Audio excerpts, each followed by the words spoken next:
कैसे हैं आप लोग? आप सभी लोगों को मेरा बहुत बहुत नमस्कार, प्रणाम।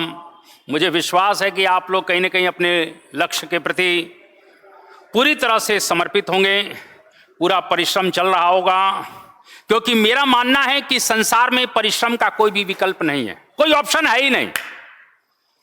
और जब कोई ऑप्शन नहीं है तो स्वाभाविक रूप से कहीं ना कहीं हमको परिश्रम के प्रति या अपने कर्म के प्रति पूरी तरह से समर्पित रहना चाहिए। आज मैं हिंदुस्तान के इतिहास में एक ऐसे कहीं ना कहीं युद्ध को लेकर आ रहा हूं जिसने इस भारतीय उपमहाद्वीप के नक्शे को बदल दिया। यह कहीं ना कहीं मैं कह सकता हूं कि भारत का नहीं, विश्व इतिहास का एक बड़ा महत्वपूर्ण युद्ध है। आप लोग कहीं ना कहीं देख रहे होंगे, विजय दिवस के रूप में इस युद्ध को मनाया जाता है। और कहीं ना कहीं भारत पाकिस्तान युद्ध 1971, जिसके द्वारा कुल मिला के एक नए राष्ट्र का उदय हुआ, जिसे हम बांग्लादेश के नाम से जानते हैं। सीमा रेखा नहीं बनती है कागज पर बिछी लकीरों से। मैं इस युद्ध के ऊपर ये लाइनें जरूर बोल सकता हूं कि सीमा रेखा नहीं बनती है कागज पर बिछी लकीरों से, ये घटती बढ़ती रहती हैं वीरों की शमशीरों से। ये घटती बढ़ती रहती हैं वीरों की शमशीरों से। जिस राष्ट्र का युवा साहसी होता है, बहादुर होता है, वह राष्ट्र अपनी सीमाएं स्वयं तय कर लेता है। आखिर ये भारत पाकिस्तान युद्ध का कहीं ना कहीं कारण क्या है? यह युद्ध क्यों हुआ? पाकिस्तान क्यों विखंडित हो गया? पाकिस्तान के टुकड़े क्यों हो गए? और मैं ये कहना चाहता हूं कि पाकिस्तान के टुकड़े तो हुए ही हैं, अभी और आगे होंगे। क्योंकि जिस राष्ट्र का निर्माण सिर्फ घृणा पर हो, जिस राष्ट्र का निर्माण सिर्फ धर्मांधता के ऊपर हो, कट्टरता के ऊपर हो, उस राष्ट्र का नष्ट हो जाना ही उचित है। और वो राष्ट्र पतन के गर्त में जा रहा है। मैं यही बात आपको कहना चाहता हूं कि थोड़ा सा अगर मैं अतीत में जाता हूं, पीछे जाता हूं, जैसा कि मैंने अभी आपको इसमें दिखाया है, लेकिन थोड़ा सा मुझे पीछे जाने के लिए कहीं ना कहीं आप देखिए किस तरह से कुल मिला के जनरल नियाजी जो है बैठकर आत्मसमर्पण कर रहा है। पाकिस्तान के सैनिकों को लज्जा आनी चाहिए, शर्म आनी चाहिए, डूबकर पानी में कहीं ना कहीं मर जाना चाहिए, चुल्लू भर पानी में, कि तुम लोगों को कैसी कैसी शिकस्त हुई, फिर भी तुम लोग अपनी आदतों से बाज नहीं आ रहे हो। आज भी सैनिक सत्ता वहां पर काबिज है। मैं थोड़ा सा उस विषय पर आऊंगा, लेकिन थोड़ा सा कहीं ना कहीं मैं एक जगह जाना चाहता हूं। और ये विश्व का कहीं ना कहीं आपने नक्शा देख रखा है। इस विश्व नक्शे पर कुल मिला के अगर देखा जाए तो इस वाले हिस्से को हमारे लिए जानना बहुत जरूरी है। और आपको मालूम होना चाहिए कि 1947 में अंततः कुल मिला के देश का हमारे विभाजन हुआ। स्वतंत्रता तो हमको मिली, लेकिन विभाजन भी हुआ। बड़ा दुखद पक्ष है। मैं कह सकता हूं कि देश में स्वाभाविक रूप से खुशी का माहौल था कि हम लोग 15 अगस्त 1947 को आजाद हुए, लेकिन वहां एक बहुत बड़ा गम का भी माहौल था कि हम टूट गए। और मैं कह सकता हूं कि कुछ लोगों के कहीं ना कहीं स्वार्थों के कारण मेरा देश टूट गया। कुछ लोगों का स्वार्थ इतना ऊपर चला गया था कि कहीं ना कहीं आप देखिए, कोई भी मिशन हो, कोई भी राष्ट्र हो, अगर व्यक्तिगत स्वार्थ बहुत ऊंचाइयों पर चला जाएगा तो उस राष्ट्र का पतन हो जाना स्वाभाविक है। सन 47 में शायद ऐसा ही हुआ। चाहे वो जिन्ना के रूप में हो, चाहे नेहरू के रूप में हो, इन लोगों ने हिंदुस्तान को अपनी जागीर समझ ली। और हिंदुस्तान को जब अपनी जागीर समझी तो स्वाभाविक रूप से हर आदमी जागीरदार ही बनना चाह रहा था इस जागीर का। और अंततः यह हुआ कि कुल मिला के दो लोगों को संतुष्ट करने के लिए हमारे राष्ट्रपिता महात्मा गांधी ने देश के विभाजन को स्वीकार कर लिया। दो लोगों को संतुष्ट करने के लिए पूरी दुनिया, पूरा हिंदुस्तान के करोड़ों लोगों को कुल मिला के नहीं देखा गया, और सिर्फ दो लोगों को कुल मिला के भारत को खिलौना समाज के तोड़ के दो भागों में दे दिया गया। मैं इस पर कभी चर्चा करूंगा, एक ऐसा वीडियो बनाऊंगा जहां आपकी कुल मिला के धमनियों का रक्त उबाल मारने लगेगा। मैं थोड़ा सा यहां आना चाहता हूं। और कुल मिला के कहीं कहीं देश का पार्टीशन हुआ, और देश का पार्टीशन हुआ तो कुल मिला के कहीं कहीं भारत और पाकिस्तान बने। लेकिन इस भारत पाकिस्तान में पाकिस्तान के कुल मिला के शुरू से ही दो टुकड़े थे। एक तो कुल मिला के पश्चिमी पाकिस्तान था, और दूसरा जो है ये कुल मिला के पूर्वी पाकिस्तान था। तो इस प्रकार से ये पूर्वी पाकिस्तान, जिसको हम बांग्लादेश कहते हैं, जरा समझिएगा, इस तरह से एक तो ये आपको ये बन गया पश्चिमी पाकिस्तान, और दूसरा कुल मिला के कहीं ना कहीं निश्चित रूप से ये जो हिस्सा है ये बांग्लादेश। ये दो हिस्से पाकिस्तान को मिले, जिसको हम पश्चिमी पाकिस्तान और पूर्वी पाकिस्तान के नाम से जानते हैं। जिन्ना बेचारा दुखी भी है, कह रहा मुझे एक ऐसा देश मिला जिसका सिर कहीं है और धड़ कहीं है। बात सही भी थी, लेकिन चूंकि तूने धर्म के आधार पर देश का विभाजन किया था, इसलिए चूंकि तेरे धर्म को मानने वाले ज्यादातर लोग यहां भी थे और तेरे धर्म को मानने वाले ज्यादातर यहां भी थे। हकीकत में तो देखा जाए कि इस धर्म को मानने वाले लोग हिंदुस्तान में ज्यादा थे और वही यही हिंदुस्तान में रह गए। सन 47 में ये लोग कुलना के जिन्ना के साथ खड़े थे। लेकिन दुर्भाग्य की बात यह है कि जैसे देश के पार्टीशन के बाद खौफ देखा उन्होंने पाकिस्तान में, तो जाना स्वीकार नहीं किया। मैं आगे आऊंगा इस वीडियो पर। मैं इसीलिए आपको कहना चाहता हूं, इस तरह से कुल मिला के कहीं न कहीं पाकिस्तान के दो टुकड़े हुए, एक पश्चिमी पाकिस्तान और दूसरा पूर्वी पाकिस्तान, जिसको आज की डेट में हम बांग्लादेश कहते हैं। और यह हेडक्वार्टर है, यानी कि कुल मिला के पश्चिमी पाकिस्तान जो उस समय राजधानी कराची थी, जो आज इस्लामाबाद है, वो एक हेडक्वार्टर था। अब थोड़ा सा इन दोनों के कुल मिला के कहीं न कहीं स्थिति को हम देखें तो दोनों की कल्चर में बहुत डिफरेंस है। आप वैसे भी देख लीजिए कि बलूचिस्तान की बात करें, पाकिस्तान की बात करें, लाहौर की बात करें, कराची की बात करें, तो उसकी कल्चर अलग होगी यार, इधर बंगाल की कल्चर अलग होगी। दोनों की कल्चर डिफरेंस है, दोनों की भाषा एकदम अलग है। यहां कुल मिला के पश्चिमी पाकिस्तान के लोग पंजाबी और कुल मिला के उर्दू बोल रहे हैं, यहां के लोग जो पूर्वी पाकिस्तान के लोग हैं वो बंगाली बोल रहे हैं। यानी कि कल्चर, संस्कृति तो अलग है ही, साथ में भाषा भी अलग है, सोच अलग है, विचारधारा अलग है यार। हजारों किलोमीटर का डिस्टेंस, स्वाभाविक है, सब कुछ चेंज है। और अंततः यहां पर क्या होता है कि यहां से कुल मिला के कराची से कुल मिला के इसको कंट्रोल किया जाता है।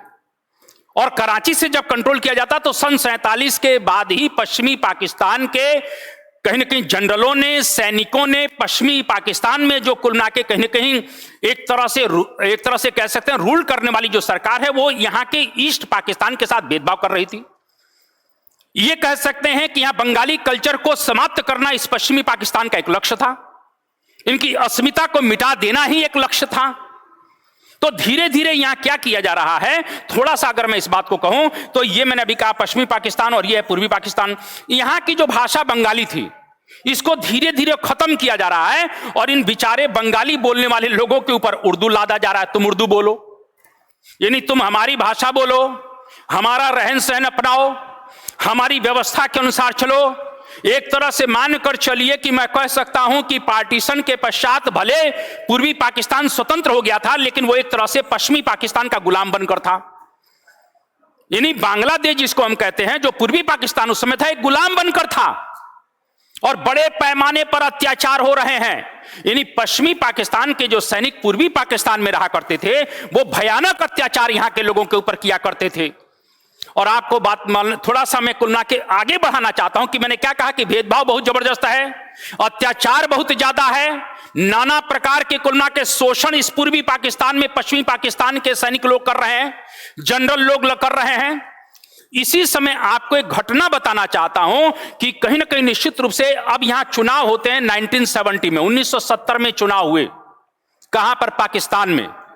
और पाकिस्तान में जब चुनाव हुए तो जो पूर्वी पाकिस्तान है, अगर थोड़ा सा देखें पूर्वी पाकिस्तान है, तो पूर्वी पाकिस्तान में कुल मिला के शेख मुजीबुर रहमान, जिनकी आवामी लीग इस समय कुल मिला के बांग्लादेश में शासन कर रही है, उनकी बेटी कर रही है, शेख मुजीबुर रहमान की जो कुल मिला के पार्टी आवामी लीग थी, उसको 169 सीटों में से 167 सीटें प्राप्त हुई। यानी ये पूर्वी पाकिस्तान में 169 सीटें जो कुल मिला के थी, उसमें से 167 यानी 167 किसको मिली? आवामी लीग को मिली। जरा समझिए जाएगा, आवामी लीग को मिल रही हैं, यानी शेख मुजीबुर रहमान यहां के हीरो बन गए।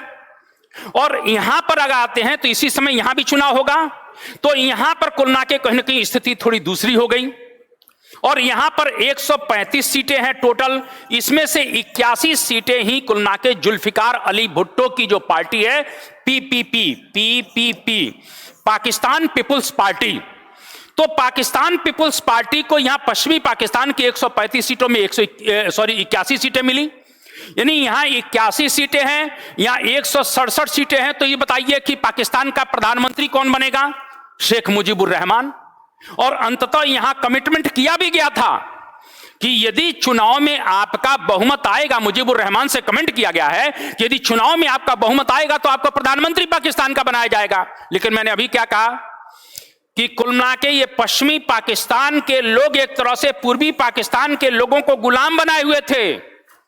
इसीलिए शेख मुजीबुर रहमान को कुल मिला के वहां के सैनिक सत्ता ने, क्योंकि देखिए वहां लोकतंत्र तो शुरू से नहीं रहा है, वहां पर देखिए जितने भी प्रधानमंत्री आते हैं, राष्ट्रपति आते हैं, सालों को फांसी दे दी जाती है या भागना पड़ता है, उनकी औकातें कुछ नहीं है।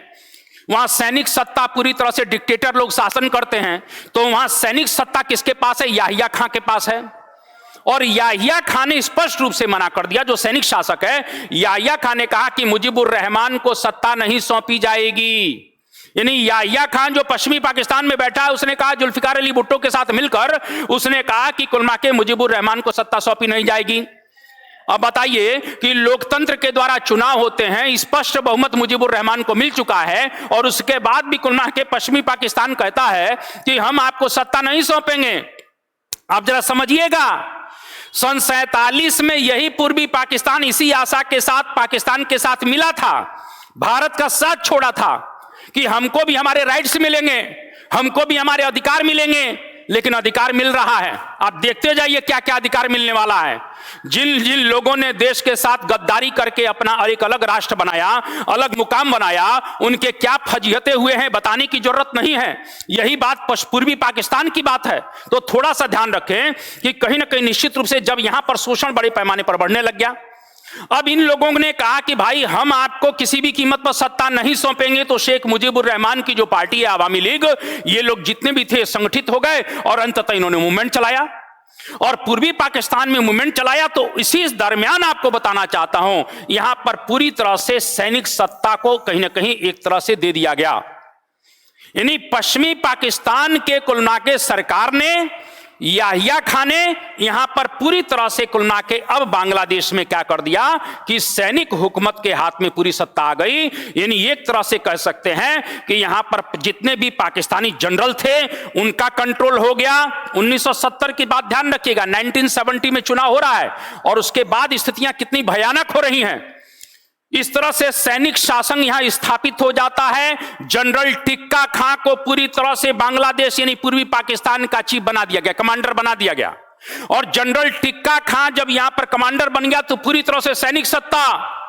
और आपको मालूम होना चाहिए, और जो लोग कहीं ना कहीं थोड़ा सा मैं आपको बताना चाहता हूं कि जो दिमाग में रखे हुए हैं कि कुल मिला के विभाजन हो गया तो ये हो गया वो हो गया, और जिनको डर लग रहा है उनके डर की कहानी मैं अब सुनाने जा रहा हूं। जनरल टिक्का खां ने अंततः या इनके पाकिस्तान के सैनिकों ने इस बांग्लादेश के ऊपर भयानक अत्याचार करना शुरू कर दिया। भयानक अत्याचार हुआ है, केवल डर और भय बांग्लादेश में नहीं पूर्वी पाकिस्तान में कुल मिला के इतना स्थापित कर दिया जाए कि बांग्लादेश के लोग पूरी तरह से समाप्त हो जाएं। बंगाली कल्चर को नष्ट कर दिया गया। 30 लाख लोगों का नरसंहार हुआ है। थोड़ा ध्यान रखिएगा, 30 लाख लोगों का नरसंहार हुआ है। यानी जनरल टिक्का खां, जिसको बांग्लादेश का कसाई तक कहा जाता है, ये बांग्लादेश का कसाई है। जनरल टिक्का खां के नेतृत्व में, इस बांग्लादेश के कसाई के नेतृत्व में, इस बांग्लादेश के सुअर के नेतृत्व में मैं कह सकता हूं कि आपको मालूम होना चाहिए कि 30 लाख बंगालियों की हत्या की जाती है। उसमें बड़े पैमाने पर हिंदू भी कुल मिला के थे, मुसलमानों पर भी होता है लेकिन हिंदू ज्यादा थे। और भाई साहब, ये 30 लाख कुल मिला के कहीं ना कहीं हत्याएं तो हुई, नरसंहार हुआ, जो दुनिया के इतिहास में सबसे बड़ा जेनोसाइड माना जाता है, दुनिया के इतिहास में सबसे बड़ा नरसंहार माना जाता है। अरे भाई साहब, ये नरसंहार तो ठीक है, उसके बाद 10 लाख कुल मिला के कहीं ना कहीं निश्चित रूप से बंगाली लड़कियों के साथ, छोटी छोटी बच्चियों के साथ, स्त्रियों के साथ पाकिस्तान की सेना ने उनका रेप किया है। 10 लाख छोटी छोटी बच्चियों का, कुल मिला के महिलाओं का जबरदस्त रेप हुआ। पिता के सामने पुत्री का रेप किया जा रहा है। इसके आगे मैं नहीं जाना चाहता हूं, बड़ी भयावह कहानियां हैं कुल मिला के कहीं कहीं पाकिस्तान के सैनिकों का। अरे पाकिस्तान के सैनिकों, तुम्हारा इतिहास यही है कि तुम मुर्गा खाते हो और छोटी छोटी बच्चियों के साथ रेप कर कुल मिला के अपनी गर्मी उतारते हो। तुम्हारी औकात अगर है तो भारत की सेनाओं से टकरा लो। तुमको चकनाचूर हमने 47-48 में किया था, तुमको चकनाचूर हमने 65 में किया था, तुमको 71 में किया था, 91 में किया था। और अब अगर कुल मिला के भारत का दिमाग कहीं फिर गया तो लाहौर और कराची को भी बर्बाद कर देंगे और तुम लोगों को तबाह कर डालेंगे। ये तो मान के चलो तुम खत्म तो होने जा रहे हो। मैं यही बात आपको कहना चाहता हूं कि हिंदुस्तान का इतिहास 30 लाख लोगों का नरसंहार तो चलिए साहब अलग बात है, लेकिन 10 लाख इन पाकिस्तान के सैनिकों ने छोटी छोटी बच्चियों, महिलाओं, उनके पिताओं, उनके भाइयों के सामने कुल मिला के बड़े भयानक तरीके से रेप किया है। मैंने क्या कहा कि बांग्लादेश का सुअर उसको कहते हैं सारे को, जिसका नाम कुल मिला के जनरल टिक्का खां है। और इस तरह से कुल मिला के कहीं ना कहीं जब यह भयानक दुर्दांत हुआ, पूर्वी पाकिस्तान में जब अत्याचार चरम सीमा पर पहुंच गए, तो इन लोगों को भागने के लिए अब भारत में विवश होना पड़ा। ये वही लोग हैं जो सन 47 में जिन्ना के साथ थे। ये वही लोग हैं जो कहा करते थे कि हाथ में लोटा मुंह में पान लेके रहेंगे पाकिस्तान। आज उनकी दुर्दशा उसी पाकिस्तान में हुई। तो हिंदुस्तान का कलेजा बहुत बड़ा है यार, हिंदुस्तान का कलेजा बहुत उदार है। हिंदुस्तान में ही तुमको भागकर आना पड़ा। 1 करोड़ शरणार्थी इस समय सन 71 में, आपको मालूम होना चाहिए 71, 70, 71 में इतना ज्यादा टॉर्चर हुआ, शोषण हुआ बंगालियों का कि 1 करोड़ के आसपास शरणार्थी भागकर हिंदुस्तान में, बंगाल में पलायन कर रहे हैं, असम में पलायन कर रहे हैं, क्योंकि उनके पास रहने का कोई स्थान नहीं है। उनकी अस्मिता को रौंद दिया गया इन पाकिस्तान के सैनिकों के द्वारा। तो अंततः वो भागने लगे और भागने के पश्चात अंततः हिंदुस्तान में शरण लेनी पड़ी। हिंदुस्तान ने शरण दी, लेकिन दिक्कत यह थी कि 1971 में भारत के हालात भी बहुत ठीक नहीं थे। भारत के हालात भी बहुत खराब थे। और इसीलिए मैं आपको कहना चाहता हूं, जब भारत के, क्योंकि आर्थिक स्थिति हमारी भी ठीक नहीं थी, अभी हम भी आत्मनिर्भर खाद्यान्न में नहीं थे, हम भी कुलना के बाहर से आयात कर रहे हैं, विशेष रूप से अमेरिका से गेहूं आ रहा है। बाहर से जब आयात कर रहे थे तो कुलना के कहीं कि हमारे सामने भी सरवाइव करने की समस्या उत्पन्न हो गई कि भाई ये 1 करोड़ जो कुलना के बांग्लादेशी भागकर बंगाली आए हैं, जो कुलना के पाकिस्तान के सैनिकों के अत्याचार से बचने के लिए आए हैं, आखिर उनको भोजन तो कराना ही पड़ेगा। इसीलिए हमने उनको शरणार्थी कैंपों में जगह दी।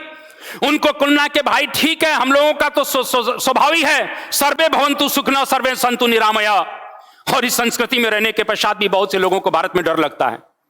एक टीएमसी का सुअर नेता है जो कह रहा था कि हिंदुस्तान के मुसलमानों, 30 करोड़ मुसलमानों एक हो जाओ, हिंदुस्तान में हम 4 पाकिस्तान बना देंगे। अरे सुअर को कम से कम कुल मिला के जिनका पाकिस्तान बना उन्हीं का हाल देख ले, और तेरे को बड़ा जो है बनाने का ढंग है तो कुल मिला के वहीं चले जा। हिंदुस्तान के मुसलमानों को टीएमसी का नेता भी चुनाव में कह रहा था कि हिंदुस्तान के मुसलमानों तुम एक हो जाओ, हम 4 पाकिस्तान बना लेंगे। अरे 4 क्या बनाओगे, तुमको हम 4 टुकड़े कर देंगे। और तुम कह रहे थे तुम्हारी जीभ फिसल गई है। जीभ नहीं फिसल गई है, तुम्हारे अंदर की आवाज निकल रही थी। जीभ अगर फिसल रही है तो तुम इसके लिए क्यों नहीं फिसल रहे हो जीभ कि हम लाहौर ले लेंगे, हम कराची ले लेंगे, हम इस्लामाबाद ले लेंगे। इसके लिए तुम लोगों की जीभ नहीं फिसलती है, केवल भारत को तोड़ने के लिए तुम्हारी जीभ फिसलती है। भारत नहीं टूटेगा, इस बार तुम्हारी गर्दन हम तोड़ डालेंगे, क्योंकि हम गांधी थे तो कुल मिला के देश का बंटवारा हो गया। अब इस देश को गांधी नहीं देंगे, इस देश को भगत सिंह, राजगुरु, चंद्रशेखर आजाद देंगे। और इसलिए तुम भय के साथ रहो।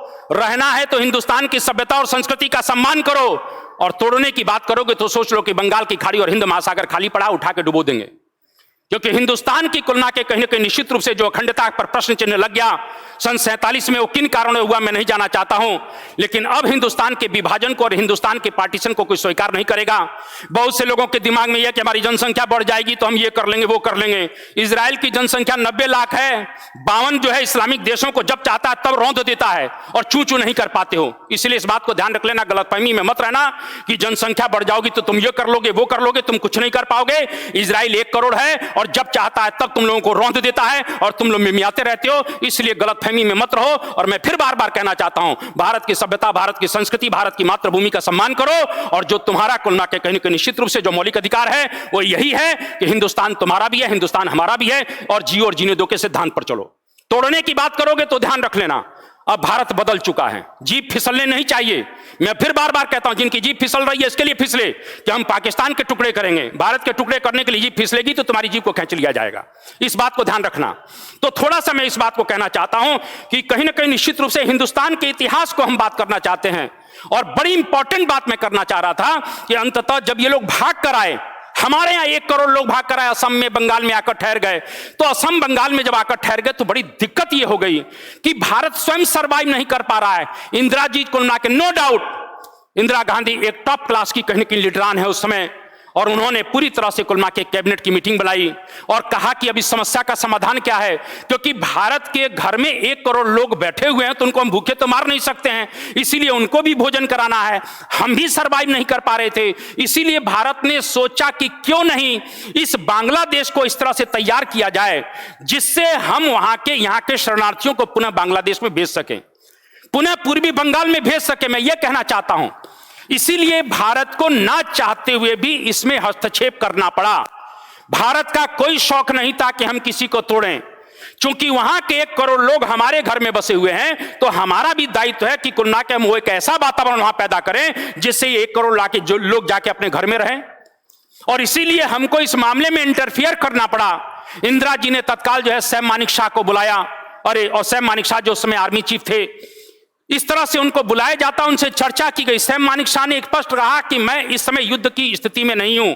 और उधर आपको बताना चाहता हूं कि बांग्लादेश में 26 मार्च, जरा डेट याद रखते जाइएगा, 26 मार्च 1971 को कुल मिला के पूर्वी बंगाल ने अपने को स्वतंत्र घोषित कर दिया। यानी पाकिस्तान के अत्याचारों के कारण शेख मुजीबुर रहमान के नेतृत्व में 26 मार्च 1971 को पूर्वी बंगाल ने अपने को स्वतंत्र घोषित कर दिया। इंदिरा जी ने कुल मिला के मानेकशॉ से कहा कि आखिर इसका रास्ता क्या है। मानेकशॉ ने कहा कि मैं लड़ने की स्थिति में आज की डेट में नहीं हूं, मेरी सेना तैयार नहीं है। एक दूसरा रास्ता है कि कुल मिला के हम वहां के लोगों को, जो वहां के जो लड़के हैं, जो यूथ है, हम उनको ट्रेनिंग दे सकते हैं और उनको ट्रेनिंग देने के पश्चात उनसे कह सकते हैं कि भैया आप अपना युद्ध स्वयं लड़िए। हुआ भी यही। इस प्रकार से आपको बताना चाहता हूं कि बंगाल में कुल मिला के एक नया संगठन खड़ा होता है जिसका नाम है मुक्ति वाहिनी। जिसका नाम क्या है? मुक्ति वाहिनी। इस प्रकार से बंगाल में एक नया संगठन खड़ा हुआ, मुक्ति वाहिनी संगठन खड़ा होता है। और आपको मालूम होना चाहिए कि जब बंगाल में मुक्ति वाहिनी हो गया तो इन मुक्ति वाहिनी के लोगों को हमने शस्त्र दिया, वेपन्स दिए, ट्रेनिंग दी, और अंततः मानेकशॉ साहब ने एक बहुत बड़ी बात कही कि कुल मिला के मार्च में भले इन्होंने स्वतंत्रता घोषित कर दी है, लेकिन जून, जुलाई, अगस्त, सितंबर तक वहां पर बड़े, क्योंकि पूर्वी बंगाल में युद्ध होना था और यहीं पर बड़े पैमाने पर नदियां हैं जो बड़े पैमाने पर कुल मिला के बरसात के दिनों में उफान में रहती हैं, इसलिए नदियां उफान में रहेंगी, हमारे सैनिकों के लिए दिक्कत हो जाएगी। इसीलिए थोड़ा सा उन्होंने कहा इंदिरा जी से, आप थोड़ा सा सब्र रखें और जैसे ही पानी कुल मिला के बरसात खत्म होगी तब हम लोग कुल मिला के इसमें इंटरफेयर करेंगे। और यह बात कुल मिला के बहुत बढ़िया तरह से तय हुई। इस तरह से हमने मुक्ति वाहिनी को अपना ट्रेनिंग देना शुरू किया। ये जो 4-5 महीने जो बरसात के मिल गए, इसमें मुक्ति वाहिनी को हमने ट्रेनिंग देना शुरू किया और मुक्ति वाहिनी से कहा कि आप अपना युद्ध स्वयं लड़िए। हम अभी भी डायरेक्ट इस युद्ध में भाग नहीं ले रहे हैं। मैं आपको कहना चाहता हूं, हम डायरेक्ट युद्ध में कभी भी भाग नहीं लेते हैं और भारत की नीति पहले से ही रही है कि हम शुरुआत नहीं करेंगे लेकिन अंत हम ही करेंगे। शुरुआत तो हम नहीं करेंगे लेकिन अंत हम ही करेंगे। चाइना बहुत मिमिया रहे थे, उठा के कुल मिला के ऐसा सुधारा कि कुल मिला के पीछे हटने के लिए मजबूर होना पड़ा। भारत यार सन 62 का भारत है, भारत 2021 का भारत है, भारत दुनिया का सुपर पावर बनने जा रहा है। कौन रोक पाएगा यार? जिस राष्ट्र का युवा अपनी राष्ट्र की माटी के लिए कुल मिला के कहीं न कहीं जीने और मरने के लिए तैयार हो जाता है, वो राष्ट्र दुनिया की कुल मिला के नेतृत्व करता है। मैंने अभी कहा कि सीमा रेखा नहीं बनती है कागज पर बिछी लकीरों से, ये घटती बढ़ती रहती है वीरों की शमशीरों से। हुआ भी यही। और इस प्रकार से आपको बताना चाहता हूं कि कुल मिला के जैसे ही मौसम खत्म हुआ बरसात का, मुक्ति वाहिनी ने अपना काम चालू कर दिया। पाकिस्तानी कुल मिला के सेना से लड़ाई चालू हो गई है, लेकिन कुल मिला के पश्चिमी पाकिस्तान में तो कुल मिला के यह है कि भारत युद्ध लड़ रहा है और पाकिस्तान यही गलती कर गया है। पाकिस्तान गलती क्या कर गया? पाकिस्तान को लगा कि कुल मिला के हम भारत पर अटैक कर दें। और अब ये होता क्या है, जरा समझ लीजिएगा इस बात को। ये मैंने क्या कहा कि पश्चिमी पाकिस्तान है, पर ये कुल मिला के कहने के पूर्वी पाकिस्तान है। तो हमारी सेनाएं इधर ज्यादा फोकस किए हुए हैं क्योंकि ट्रेनिंग दे रही हैं। तो इसको पाकिस्तान को ये लगा कि ये जो पश्चिमी पाकिस्तान वाला हिस्सा है, जहां हमारा राजस्थान पंजाब का बॉर्डर है, यहां पर हम लोग धमाका करें, जिससे कुल मिला के भारत की सेना कुल मिला के इधर कमजोर पड़ेगी तो इनको यहां से भागना पड़ेगा। इस स्ट्रेटजी के साथ अंततः पाकिस्तान गलती कर गया और 3 दिसंबर 1971 को अंततः पाकिस्तान ने स्वयं युद्ध की शुरुआत कर दी। और 3 दिसंबर 1971 को कहीं न कहीं पाकिस्तान की एयरफोर्स ने हमारे ऊपर बम्बार्डिंग कर दी। और जब हमारे ऊपर बम्बार्डिंग कर दी तो आपको बताना चाहता हूं कि कहीं न कहीं निश्चित रूप से थोड़ा इस बात को ध्यान रखिएगा, 4 दिसंबर 1971 को 4 दिसंबर 1971 को अंततः राजस्थान को मिला के कहीं आप थोड़ा ध्यान रखिएगा, ये भारत का जो राजस्थान का हिस्सा है, राजस्थान के कुल मिला के कहीं की लोंगेवाला पोस्ट पर बड़ी इंपॉर्टेंट 1971 का बहुत बड़ा युद्ध है। राजस्थान के लोंगेवाला पोस्ट पर अंततः 4 दिसंबर 1971 को पाकिस्तान के टैंकों ने हमला कर दिया। इस समय लोंगेवाला पोस्ट की कमांड जो है मेजर कुलदीप सिंह चांदपुरी के हाथों में थी। आपने फिल्म बॉर्डर देखा होगा। यह कुलदीप सिंह चांदपुरी की वीरता का प्रतीक है। 120 मात्र हमारे भारतीय सैनिक थे, उधर 3000 पाकिस्तानी सोल्जर थे। और पाकिस्तानी सुअर मैं कहूं क्योंकि इनका काम ही है मुर्गा खाना और छोटी छोटी बच्चियों के साथ रेप करना। पाकिस्तान की कुलना के औकात ही इतनी है कि छोटी बच्चियों पर कुलना के अत्याचार करेंगे, महिलाओं पर अत्याचार करेंगे। ये बलूचिस्तान में क्या कर रहे हैं? बलूचिस्तान में यही काम कर रहे हैं। जो काम बांग्लादेश में कर रहे थे, आज यही काम बलूचिस्तान में कर रहे हैं। मैं आपको कहना चाहता हूं, इस प्रकार से 4 दिसंबर 1971 को जैसे ही कुलना के लोंगेवाला पोस्ट पर हमला होता है, 3000 पाकिस्तानी, 120 कुलना के भारतीय जवान। अरे कहीं कि रेजांगला का युद्ध लड़ लो, याद कर लो, वहां भी 120 जवान, यहां भी 120 जवान। वहां पर भी मेजर शैतान सिंह, यहां पर कौन? कुलदीप सिंह चांदपुरी। बड़ा भीषण युद्ध हुआ। हेडक्वार्टर ने तो 120 सैनिकों को कहा कि पीछे हट जाओ, पोस्ट छोड़ दो। लेकिन बाहर कुलना के कहने के कुलदीप सिंह चांदपुरी साहब, मैं आपको नमन करता हूं। उन 120 जवानों को मैं सैल्यूट करता हूं कि इन 120 जवानों ने कहा पीछे हटने का प्रश्न नहीं उठता है यार। अरे कुलना के क्या हिंदुस्तान की सेना के सोल्जर रहे कि कुलना के भारत के लिए जीते हैं और भारत के लिए मरते हैं। यह बहुत इंपॉर्टेंट बात है। मैं कहना चाहता हूं, मैंने सौंप दिया इस जीवन को हर हार तुम्हारे हाथों में। मैंने क्या जबरदस्त कुलना के मैं कहना चाहता हूं, हिंदुस्तान के सैनिकों का विकल्प दुनिया में कोई नहीं है। भारत माता तेरे चरणों में हम शीश चढ़ाने आए हैं। भारत माता तेरे चरणों में हम शीश चढ़ाने आए हैं। है कफन का कपड़ा जेबों में कुछ कर दिखलाने आए हैं। यह मेरे भारतीय फौज का कहीं ना कहीं निश्चित रूप से नशा रहता है। 120 सैनिकों ने कहा प्रश्न नहीं उठता है, क्योंकि लोंगेवाला पोस्ट को छोड़ने का मतलब है जैसलमेर में पाकिस्तान का प्रवेश कर जाना। इसलिए 120 जवानों ने रात भर 90 टैंकों को रोका, 3000 पाकिस्तानियों को रोका और भयानक युद्ध होता है। इन 90 टैंकों में से 60 टैंक हमने उड़ा दिए। सुबह 4 को कुलना के युद्ध होता है। रात भर हमने 3000 सैनिकों को रोका, पाकिस्तानी सोल्जरों को। 5 कुलना के हमारी एयरफोर्स आ गई। युद्ध होता है। ये पाकिस्तानी जो कुलना के कहने की सैनिक, तो मैं क्या कहूं, ये सैनिक नहीं है, ये पाकिस्तानी जो सुअर थे। अंततः जैसे ही हमारे एयरफोर्स ने रात भर तो कुलना के, मैंने अभी कहा कि मेजर जो है कुलदीप सिंह चांदपुरी के नेतृत्व में इस प्रकार से 120 जवानों ने बड़ी वीरता के साथ लड़ाई की। मात्र हमारे 2 जवान शहीद हुए, लेकिन बाकी पाकिस्तानियों को कुलना के भागना पड़ गया। और ऊपर से एयरफोर्स ने जैसे ही अगले दिन प्रहार किया, ये सब साले अपने टैंके छोड़कर भाग गए। सब टैंक छोड़ के भाग जाते हैं, सब कुछ छोड़ के भाग गए। और इस प्रकार से हमने लोंगेवाला पोस्ट को जीता, पाकिस्तान को पराजित किया, पाकिस्तान को शिकस्त दी। पाकिस्तान धराशायी हो गया। पाकिस्तान को लगा कि यार अब हम करें क्या। मैं थोड़ा सा इस प्रकार के ये युद्ध कुलना के इधर हो रहा है और 3 दिसंबर से 16 दिसंबर मात्र 13 दिन ये युद्ध चला है, ध्यान रखिएगा। 6 दिसंबर को हमने लोंगेवाला पोस्ट को सेव करके पाकिस्तान को मार के भगा दिया। उनके टैंक सब ले लिए। टैंक अभी भी हैं, पाकिस्तान को दिखाते रहते, देखो तेरी औकात क्या सुअरो। और आपको कहना चाहता हूं, जरा इधर आ जाइए। अब क्या होता है कि यहां पर घटना कुछ बढ़ती जा रही थी। इसी समय जब आपने युद्ध का ऐलान कर दिया है, तो अब हमारी सेना ने बांग्लादेश पर हमला करना शुरू कर दिया। पूर्वी पाकिस्तान के कुलना कब डायरेक्ट युद्ध शुरू हो गया है। और जब डायरेक्ट, क्योंकि 3 दिसंबर को आपने युद्ध का ऐलान कर दिया, 4 दिसंबर को हमारी लोंगेवाला पोस्ट पर हमला किया, तो अभी तक तो हम मुक्ति वाहिनी के माध्यम से लड़ रहे थे। लेकिन अब हमने कहा कि मुक्ति वाहिनी का हम पूरा सहयोग करेंगे और हमारी सेना अब आर पार के मोड में आ गई। जब हमारी सेना आर पार के मोड में आ गई, तो अंततः कुलना के ये पाकिस्तान, चूंकि इनका परम मित्र उस समय कौन रहा है, ये यूनाइटेड स्टेट रहा है। ये इनका परम मित्र रहा है। अब हमारा परम मित्र धीरे धीरे बन रहा है, क्योंकि अमेरिका को यह मालूम है कि एशिया की जो ताकत है वो भारत है। लेकिन उस समय ये पाकिस्तान के साथ थे। अंततः ये पाकिस्तान जाके रोने लगा कि भैया हमारी मदद करो, भारत तो हमको ठोक रहा है, अंततः मदद करिए। तब इन्होंने क्या किया, यूनाइटेड स्टेट ने, यानी अमेरिका ने, इस प्रकार से आप जरा समझिएगा। और जहां अमेरिका रहेगा तहां इंग्लैंड भी रहेगा, जहां अमेरिका रहेगा तहां इंग्लैंड भी रहेगा। तो इस प्रकार से जो यूके है, इन दोनों ने अपनी बहुत टॉप क्लास की नेविगेशन पावर, 9 सेनाएं हमारे खिलाफ भेज दी। और आपको मालूम होना चाहिए कि अमेरिका के पास दुनिया का सबसे बड़ा नौसैनिक बेड़ा था, 7वां बेड़ा, जिसमें 7 जहाज जो है टॉप क्लास के नौसैनिक जहाज थे जो परमाणु लैस थे। इस प्रकार से कुल मिला के अमेरिका का जो 7वां बेड़ा है वो यहां पर आकर खड़ा हो गया। ब्रिटेन का ईगल यहां पर आकर खड़ा हो गया, ब्रिटेन ने भी अपना भेज दिया ईगल, तो ब्रिटेन का ईगल यहां पर आकर खड़ा हो गया।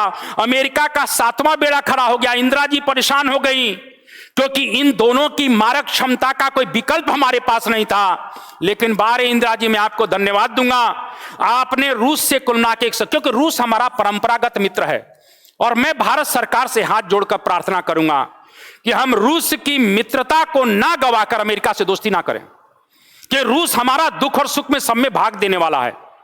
ठीक है, अमेरिका के साथ दोस्ती होनी चाहिए लेकिन रूस की शर्तों पर नहीं होनी चाहिए। हम रूस को नजरअंदाज नहीं कर सकते हैं।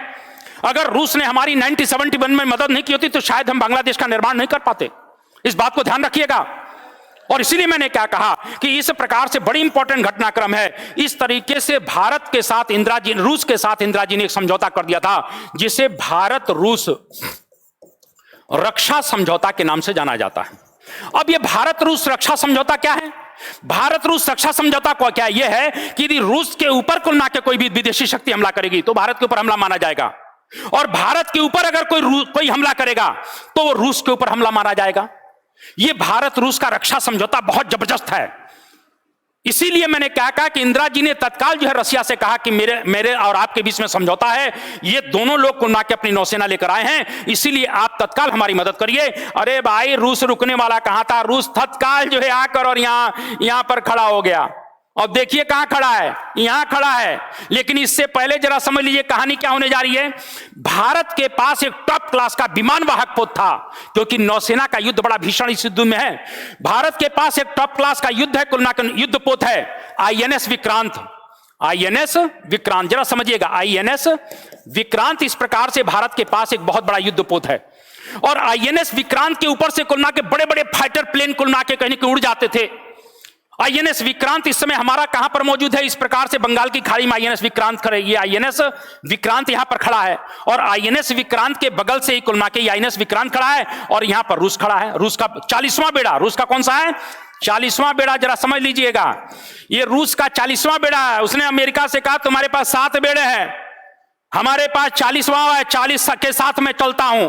और आपको मालूम होना चाहिए, इसने कहा हमारे पास परमाणु बम है, तो उसने अपनी 40 पनडुब्बियों को थोड़ा उठा दिया और कहा देख लो सब में लैस है, तुम एक बार भी छोड़ोगे 40 छोड़ूंगा पता नहीं पड़ेगा। इस प्रकार से रूस और कुल के अमेरिका के बीच में कूटनीतिक युद्ध चालू हो गया। और इधर घटना बताना चाहता हूं कि कुल के यहां आईएनएस विक्रांत है, और आईएनएस विक्रांत कुल के चटगांव कुल के जितना भी नौसैनिक अड्डा था जो पूर्वी पाकिस्तान का ध्वस्त कर दिया। पाकिस्तान की हालत खराब कि साला जो है अमेरिका और इंग्लैंड होने के बाद भी हमारा चटगांव उड़ गया, चौपट हो गए। तब कुल के पाकिस्तान ने सोचा कि अब मुझे जो है पीएनएस गाजी, ये पीएनएस गाजी जो है अमेरिका ने दिया था, ध्यान रखिएगा। पीएनएस गाजी को पाकिस्तान ने भेजा है, बहुत टॉप क्लास का कहने की युद्धपोत है। और पीएनएस गाजी को किसको नष्ट करने के लिए भेजा? विक्रांत को, कि जाओ विक्रांत को मार दो। तो ये पीएनएस गाजी निकल रहे थे और हमको इन्फॉर्म मिल गई कि कुल ना के पीएनएस गाजी विक्रांत को, आईएनएस विक्रांत को उड़ाने के लिए निकल पड़ा है। तो इसी समय जब ये भाई साहब निकल रहे थे यहां से, तो यहां विशाखापट्टनम के बंदरगाह पर हमारा एक आईएनएस राजपूत युद्धपोत पहले से तैयार था। और जैसे ही कुल के पीएनएस गाजी अभी यहां से निकल के अभी जाते, तब तक यहां बीच रास्ते में ही आईएनएस राजपूत ने स्वागत कर दिया, धम सीना मारा और पीएनएस गाजी समुद्र में चला गया। विक्रांत तो ऊपर ही है, बीच में आईएनएस राजपूत से मिलिए, और आईएनएस राजपूत ने जैसे ही पीएनएस गाजी को ध्वस्त कर दिया, पाकिस्तान के हाथ पांव फूल गए। अब पाकिस्तान के पास नौसेना का कोई कुल के कहीं ना कहीं ताकत नहीं बची, क्योंकि पीएनएस गाजी उनका मैन था। जैसे हमारा आईएनएस विक्रांत था वैसे उनका पीएनएस गाजी था। और इधर क्या हुआ कि जब रूस यहां पर आ गया, आप जरा समझिएगा, ये लोग दोनों लोग बहुत दूर हैं। अभी ये लोग यहां पर अफ्रीका के पास हैं, लेकिन रूस कहां पर है? रूस सीधे भारत के नीचे नहीं, बंगाल की खाड़ी में पहुंच गया है। अगर कहीं गलती से ये पहले पहुंच जाते तो हो सकता था बाजी हमारे हाथ से निकल जाती। लेकिन बाहर रूस, तूने मित्रता क्या निभाई है, जबरदस्त मित्रता यार। मैं सलाम करता हूं रूस को भाई। और अंततः रूस जो है यहां खड़ा है, उसने कहा अमेरिका से, देखो तुम अभी हजारों किलोमीटर दूर हो, ज्यादा चू पू करोगे तो मारेंगे तो यहीं पाकिस्तान उड़ जाएगा, इसीलिए हो हल्ला ना करो, चुपचाप चले जाओ। और इस तरह से ये ईगल जो कुल मिला के इनके थे, इंग्लैंड वाले, ये अमेरिका वाले, दोनों कम बैक कर लिए। उन्होंने कहा भाई अब लौटने में ही भलाई है। और इस तरह से जब रूस ने इन दोनों को रोक दिया, तब अंततः भारत ने सोचा कि युद्ध साला कोई अंतर्राष्ट्रीय युद्ध ना बन जाए, इसीलिए भारत ने पूरा कॉन्सेंट्रेशन अब किस पर लगा दिया। और भारत ने पूरा कॉन्सेंट्रेशन इस तरह से अब बांग्लादेश के ऊपर लगा देता है। पूरा फुल युद्ध शुरू हो जाता है। और 13 दिसंबर को 1971 को कुल मिला के काल हमने डायरेक्ट ढाका पर हमला कर दिया, एयर ड्रॉप करा दिए, यानी कि 5000 करीब कुल के सोल्जर्स, उसमें ज्यादातर कुल के मनोवैज्ञानिक दबाव बनाने के लिए पाकिस्तानी सैनिकों के ऊपर, उसमें ज्यादातर पुतले उतारे गए, कुछ सैनिक भी उतारे गए। और कुल के कहीं कि हो हल्ला फैला दिया गया कि कुल के एयर ड्रॉप करा के बड़े पैमाने पर पाकिस्तान भारतीय सैनिक ढाका में घुस गए हैं। पाकिस्तानी सोल्जर के होश उड़ गए महाराज कि बांग्लादेश में आ गए। 13 दिसंबर 1971 की घटना है। और अंततः जाते ही तत्काल हमने क्या एक मनोवैज्ञानिक दबाव बनाया, गवर्नर यहां के, क्योंकि यहां ढाका का गवर्नर होगा कि नहीं होगा, तो ढाका का गवर्नर कौन है, एच मलिक है। हमने कुछ नहीं किया, सीधे ढाका के गवर्नर के बंगले पर ही हमला किया, मिसाइल तत्काल दागी, बांग्लादेश का कुलना के गवर्नर का बंगला उड़ गया। वो तो कहो एच मलिक नहीं था, नहीं तो मर गया होता। पूरा कुलना के बंगलवे उड़ा दिया गया। एच मलिक डर गया, उसने तत्काल इस्तीफा दे दिया। बाप रे बाप, भारत बहुत ताकतवर है, हम जो है अब यहां गवर्नरशिप नहीं करेंगे, अपने घर आ रहे हैं। एच मलिक का इस्तीफा देना, वहां के गवर्नर का बंगला उड़ना, पाकिस्तानी कुलना के सुअरों का, सैनिक नहीं कहूंगा, सुअर कहूंगा, क्योंकि ये मुर्गा खाते हैं और छोटी छोटी बच्चियों का रेप करते हैं, इन सालों का कोई वजूद नहीं है। इस तरह से कुलना के पाकिस्तानी सुअरों को लगा कि अब हमारे हाथ से पासा निकल गया है, क्योंकि रूस ने इधर सब मामला, जो समुद्र पर था वो रूस ने मामला टैकल कर लिया, जमीन पर हमने टैकल कर लिया। और अंततः कुलना के जब पाकिस्तानी सोल्जर्स को लगा कि अब हमारे हाथ में पलड़ा नहीं है, हमारे हाथ से बाजी निकल गई है, क्योंकि हमारी सेना ने पूरे पाकिस्तानी सैनिकों को घेर लिया, पाकिस्तानी सैनिकों को घेर लिया। और इस तरह से कुलना के हमारे जनरल, लेफ्टिनेंट जनरल जैकब साहब थे, जैकब साहब ने तत्काल कहा ए नियाजिया, इस प्रकार से वहां कुलना के नियाजी था, ये नियाजी है, ये भी साला उसी में का था, आपको मालूम होना चाहिए। जनरल टिक्का खान जानते हो क्या कहता है कि मैं बंगालियों की नस्ल बदल दूंगा। ये साले लड़ने वाले लोग थे, ये सुअर हैं साले, ये सुअर हैं, ये लड़ने वाले कहीं से लगते हैं, ये सुअर हैं। इन्होंने बच्चियों के साथ, महिलाओं के साथ कुल जाके सालों ने रेप किया, लड़ने का काम ही नहीं किया। लड़े होते तो कुलना के ये हुआ होता। और आपको मालूम होना चाहिए कि अंततः कुलना के हमारे जनरल जैकब साहब हैं, ये जैकब साहब हैं, जैकब साहब ने कहा जल्दी से सरेंडर करो, आधे घंटे का समय दिया है। आधे घंटे के अंदर नियाजी को लगा कि मैं बच नहीं पाऊंगा, और इस प्रकार से जनरल नियाजी ने सरेंडर पेपर पर साइन कर दिया। और ये हमारे जो हैं कुलना के कहने की जनरल जगजीत सिंह अरोड़ा साहब हैं, जो हमारे इस युद्ध के हीरो थे। बाहर अरोड़ा साहब, मैं आपको नमन करता हूं, आपको सैल्यूट करता हूं, इंडियन आर्मी को मैं सैल्यूट करता हूं। और इस प्रकार से जनरल जगजीत सिंह अरोड़ा के सामने इस प्रकार से इस नियाजी ने 93,000 सैनिकों के साथ आत्मसमर्पण किया। दुनिया के इतिहास में इतना बड़ा समर्पण आज तक किसी युद्ध में नहीं हुआ है।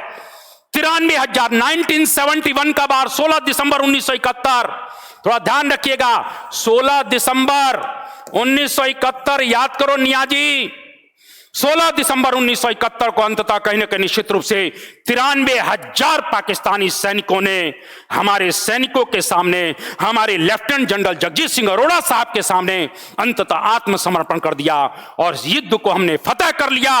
और भारत को मैं सलाम करता हूं कि कहीं न कहीं भारत ने कुलना के पूरी ताकत के साथ पूरी तरह से ढाका पर कब्जा करके हमने कुलना के उनका देश, उनकी संस्कृति, उनका सम्मान सबको कहने के, हमने ऐसा नहीं किया कि ढाका पर में तिरंगा झंडा फहरा दिया, नहीं, हमारा वादा था। इंदिरा जी ने तत्काल कहा कि हमारा जो वादा है वो ये है कि हम लड़कर कुलना के कहने के निश्चित रूप से बांग्लादेश को एक स्वतंत्र राष्ट्र बनाकर शेख मुजीबुर रहमान साहब जो जेल में बंद हैं उनको उनकी सत्ता सौंप देंगे। और इस तरह से हमने अपनी कुर्बानी, अपनी शहादत के बल पर एक नए राष्ट्र बांग्लादेश का निर्माण किया। और 16 दिसंबर 1971 को इस प्रकार से कहने के निश्चित रूप से इस युद्ध को फतेह करके हमने पाकिस्तान के 2 टुकड़े कर दिए।